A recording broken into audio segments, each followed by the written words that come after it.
Hi everyone, ఇంకా మాకు room అయితే ఇచ్చేసారు. ఇంకా మేము ఫ్రెష్ అప్ అయ్యి టెంపుల్కి అయితే వచ్చేసాము.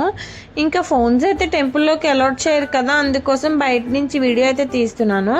అలాగే వెంకటేశ్వర స్వామిని దర్శించుకునే ముందు మనకి ఇక్కడ శ్రీ వారాహి స్వామి దర్శించుకోవాలంట ఫస్ట్.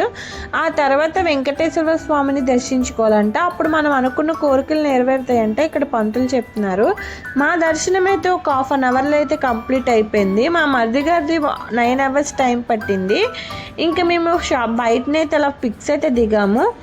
అక్కడ దిగుతుంటే చెట్టు మీద నుంచి అయితే ఉడతైతే వచ్చింది. ఫస్ట్ టైం ఇంత పెద్ద ఉడత చూడడం. దానికి ఏదైనా పెట్టాలని చెప్పి బిస్కెట్ తీసుకున్నాను. అదేమో బిస్కెట్స్ తిందంట. నాకైతే భయం వేసింది. ఆ షాప్ అతను పెట్టమంటే పెట్టండి ఏమి ఎందు అని చెప్తున్నారు. ఫ్రూట్స్ అయితే చూసాను ఎక్కడ దొరుకుతాయి అనేసి, కానీ ఎక్కడా లేవు. కొండ కిందికి వెళ్ళాలి. ఇంకా నా దగ్గర మొన్న ఉన్న కొబ్బరి చెక్క ఉంటే ఆ కొబ్బరికాయ కొట్టి షాప్ ఆవిడ పెట్టింది. చాలా చక్కగా తిన్నది. ఇంకా నేను నెక్స్ట్ వీడియోస్ పెడతాను. ఏ టెంపుల్స్కి వెళ్ళాను ఏంటో మీకు నెక్స్ట్